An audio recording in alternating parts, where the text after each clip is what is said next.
5 common mistakes people make when dieting for fat loss. First one may seem counterintuitive, but drastically undereating.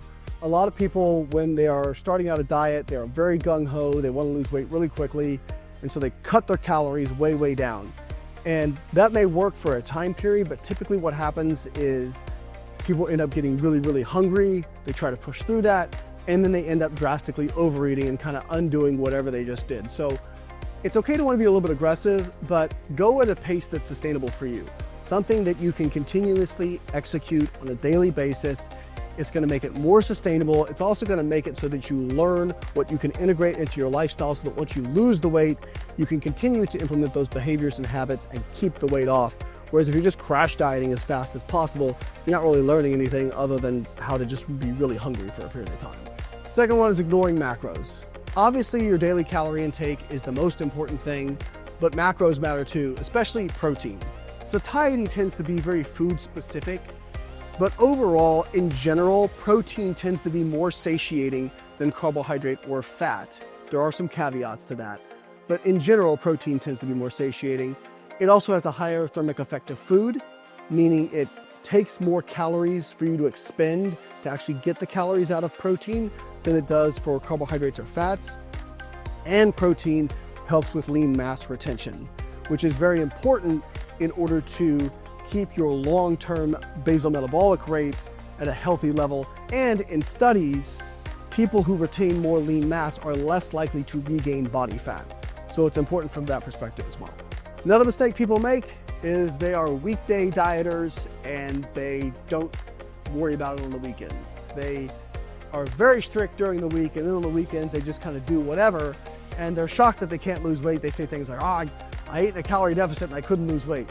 Yeah, you ate 1,800 calories Monday through Friday and you were in a deficit, and then you ate 4,000 on Saturday and Sunday, and it pulled you out of your weekly calorie deficit budget and to maintenance or even a slight surplus.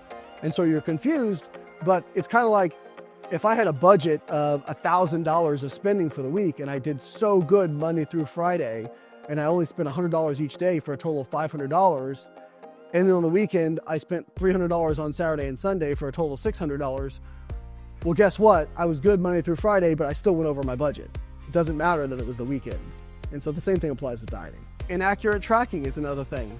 A lot of people, they try to track their macros, but if they don't have experience actually weighing out the food that they're eating, it's really hard to know what a serving size actually looks like.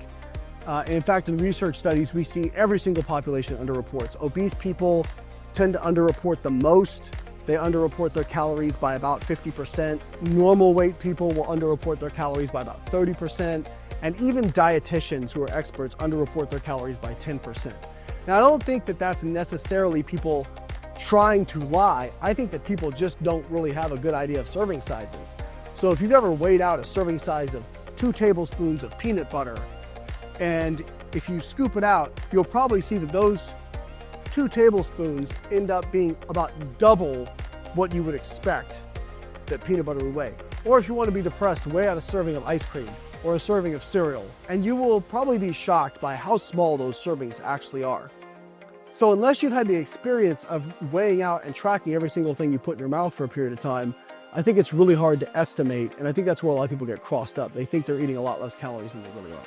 And then finally, hidden calories. This is an example like you're cooking something, you take a few licks off the spoon. I mean, in isolation, not a big deal. But then maybe you grab like a few chips and, eat some of your kids' mac and cheese or whatever it is. And then you chew like an entire pack of gum. And then you don't count the veggies you ate towards your macros. None of those things in isolation are gonna add up to a significant amount of calories. But if you have 3 or 4 things that are 50 calories a piece, which is very easy, that adds up to 250, 300 calories in a day. That is more than enough to pull you out of a deficit. So that is where a lot of people go wrong and don't think about it. Another sort of hidden calories is some people don't realize that alcohol, not just from the carbohydrate that's in a lot of alcohol, but from the alcohol itself. Alcohol has 7 calories per gram. So even if you're having a shot of vodka, for example, it's still like 60, 70 calories. And so some people will go out, party, and they're like, well, I'm just having, straight vodka and water, I had 5 of them. Well, that's well over 300 calories. And if you're not accounting for that, that's a significant amount of calories. Now, if you guys are confused about a lot of this stuff, that's where Carbon Diet Coach can really help. Not only do we help with the tracking portion side of things and getting your estimates of food intake correct, it also has a coaching feature that adjusts your nutrition based on how you respond, your specific goals and individual metabolism. And this is an algorithm-based coaching platform that I help write the algorithm for.